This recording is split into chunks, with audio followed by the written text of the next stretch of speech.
तो दोस्तों अब तक हमने देखा था कि पूरा डिवीज़न 4 कटाना मैन के ठिकाने पर हमला कर देता है और रास्ते में आकी को अकाने मिल जाती है, जो कि गोस्ट डेविल को आकी को मारने का बोलती है और गोस्ट डेविल आकी का गला दबाने लगता है। तभी हमें आकी का एक फ्लैशबैक दिखाया जाता है जहाँ पे ये और हिमेनो डिनर कर रहे थे और हिमेनो इसे सिगरेट पीने के लिए फोर्स करती है और आकी उससे सिगरेट लेके उसे कहता है कि वो एक बुरी इंसान है और वो एक नाबालिग को सिगरेट पिला रही है। और ये सुनकर हिमेनो उससे सिगरेट वापस ले लेती है और कहती है कि वो इस सिगरेट को अपने पास ही रखेगी और जब आकी बड़ा हो जाएगा तब उसे ये सिगरेट देगी। अब कहानी वापस प्रेजेंट में आती है जहाँ गोस्ट डेविल ने आकी को छोड़ दिया था और वो आकी को एक सिगरेट देता है जिस सिगरेट पर लिखा हुआ था इजी रिवेंज। और आकी वो सिगरेट अपनी जेब में रखकर आगे बढ़ने लगता है और अकाने देख के हैरान हो जाती है कि गोस्ट डेविल उसके ऊपर हमला क्यों नहीं कर रहा है। और आकी को एक बात पता चलती है कि गोस्ट डेविल की आंखें नहीं हैं और वो सिर्फ डर को महसूस कर सकती है, इसलिए वो बिना डरे आगे बढ़ रहा होता है। और आकी उसके सर के ऊपर चढ़ जाता है और ऊपर चढ़ के गोस्ट डेविल को मार देता है और हिमेनो से कहता है कि वो भी जल्दी ही उसके पास वापस आ जाएगा। और अकाने ये सब देख करके बहुत ज़्यादा चौंक चुकी थी और वो अपने स्नैक डेविल को बुलाने की कोशिश करती है, लेकिन तभी पीछे से कोबेनी आके उसकी गर्दन पे चाकू रख लेती है और आकी उसे मारने से मना करता है। और फिर आकी कोबेनी से पूछता है कि अभी तुमने डिवीज़न छोड़ा क्यों नहीं, तो वो कहती है कुछ दिनों में हमें बोनस मिलने वाला है इसीलिए नहीं छोड़ा। और दूसरी तरफ हमें पावर और डेंजी दिखाए जाते हैं जो कि लिफ्ट से ऊपर जा रहे होते हैं और तभी पावर को एक ज़ोंबी का हाथ मिलता है और वो उसे खाने लगती है और ऐसा देखकर डेंजी बहुत ज़्यादा घिन करने लगता है। और पावर कहती है कि मीट तो मीट होता है, चाहे वो इंसान का हो या ज़ोंबी का। और इस बात से डेंजी सहमत नहीं होता है और ये दोनों वहीं पर लड़ने लगते हैं। और डेंजी कहता है कि उनका काम कटाना मैन को पकड़ना है, कहीं तुम उसे भी मत खा जाना। और तभी लिफ्ट 7वें फ्लोर पर खुलती है जहाँ पर ढेर सारे ज़ोंबीज़ का ढेर लगा हुआ था। और डेंजी पावर से कहता है कि इन्होंने हमें नोटिस नहीं किया है इसलिए कोई शोर मत करना। और ये सुनते ही पावर वहाँ पे अपना नाम चिल्लाने लगती है और ज़ोंबीज़ को अपने से लड़ने के लिए चैलेंज करती है और वो ज़ोंबीज़ इन्हें मारने के लिए आगे बढ़ने लगते हैं। और पावर डेंजी से कहती है कि मेरे पीछे रहना, इन लोगों को मैं संभालूंगी।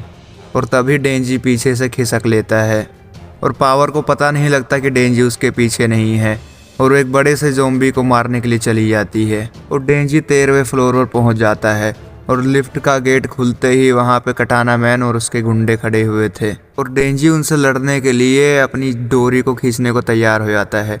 और तभी कटाना मैन कहता है रुको, अगर तुम हमसे बात करोगे तो हम तुमको सरेंडर करने के लिए तैयार हैं। और वो डेंजी से बोलता है कि डेंजी तुमने मेरे दादाजी और इनके दोस्तों को मारा था, क्या तुम्हें इसका बिल्कुल भी परवाह नहीं है? तो डेंजी कहता है कि मैंने उन्हें इसलिए मारा था क्योंकि वो ज़ोंबी बन चुके थे। और कटाना मैन को लगता है कि डेंजी झूठ बोल रहा है और वो कहता है कि वो लोग भी पहले कभी इंसान है, तो तुम्हें उन्हें मारने में बिल्कुल भी बुरा नहीं लगा? और डेंजी कहता है बिल्कुल भी नहीं। इसके बाद कटाना मैन बताता है कि अकाने ने उसके दिल को कटाना मैन के साथ बदल दिया था और अगर वो गलती से भी किसी ज़ोंबी को मार दे तो उसे पूरी रात नींद नहीं आती और शायद डेंजी का पूरा ही इंसान वाला दिल ख़त्म हो चुका है।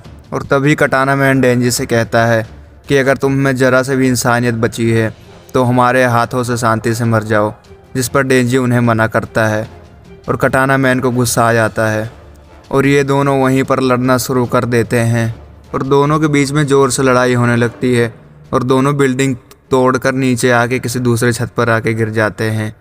और कटाना मैन डेंजी को ज़ोर से लात मारता है जिससे वो उड़कर किसी ट्रेन की छत पर आकर के गिरता है।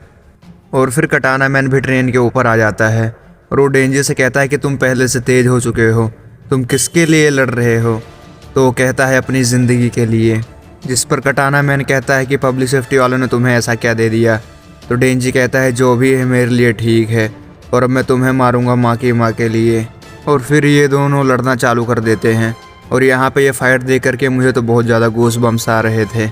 और फिर ये दोनों लड़ते लड़ते ट्रेन के अंदर आकर के गिर जाते हैं और ट्रेन को वहीं पे रोक दिया जाता है ताकि बाकी पैसेंजर वहाँ से निकल के भाग सकें।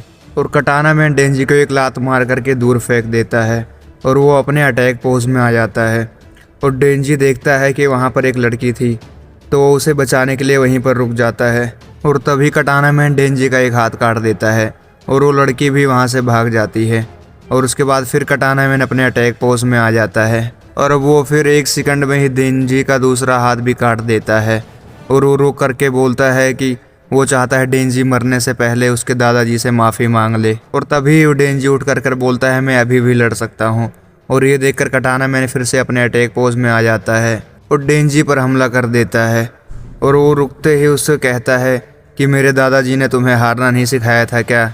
और तभी हम देखते हैं डेंजी की आगे वाली चेन से टूट चुकी है। और कटाना मैन एक बार और बोलता है कि तुम मेरे दादाजी से अभी भी माफ़ी मांग लो, मैं तुम्हें जल्दी मार दूंगा।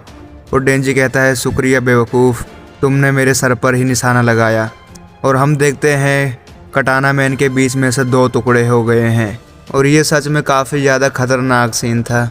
और तभी हमें पता चलता है कि कटाना मैन ने तो डेंजी की सिर्फ आगे वाली चेन काटी थी और डेंजी ने अपने पैर में से चेन से निकाल करके उसको बीच में से काट दिया था। और तभी डेंजी उससे कहता है कि तुम्हारे दादाजी ने तुम्हें कभी सिखाया नहीं कि शिकार को कभी शिकारी पर भरोसा नहीं करना चाहिए।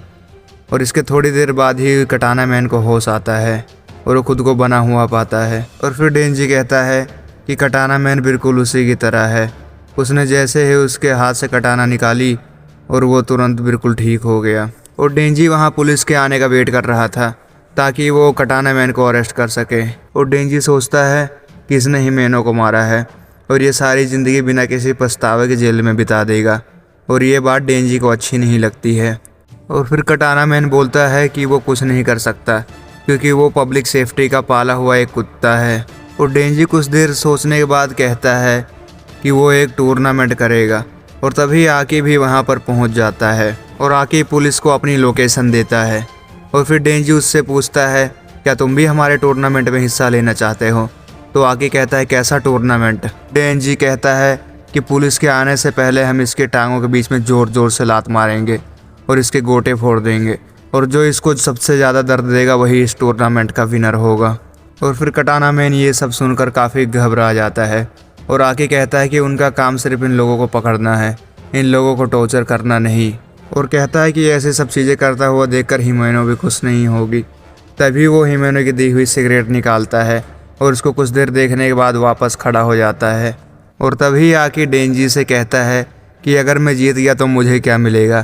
तो डेंजी कहता है कि तुम्हें इसकी गोटी मिलेगी, और क्या चाहिए तुम्हें। और तभी आके और डेंजी कटाना मैन की तरफ बढ़ने लगते हैं और कटाना मैन उन्हें चिल्लाते हुए रोकता है। और दूसरी तरफ कटाना मैन के सभी आदमियों को पुलिस ने अरेस्ट कर लिया था और इनका मिशन कंप्लीट हो चुका था।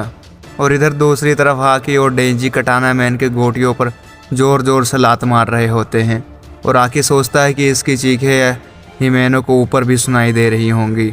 और इधर दूसरी तरफ माँ की माँ अपने सीनियर्स को रिपोर्ट करने आती है और वो बताती है कि ये सब जो हुआ था वो अकाने के नाम की लड़की की वजह से हुआ था और वो पहले स्पेशल डिवीज़न में काम करती थी और उसने गन डेविल से कॉन्ट्रैक्ट किया था, जिसके बदले गन डेविल ने उन्हें गन दिया था और गन डेविल ने उससे डेंजी का हार्ट मांगा था। और फिर सीनियर पूछते हैं कि वो डेंजी के हार्ट के पीछे क्यों पड़े थे।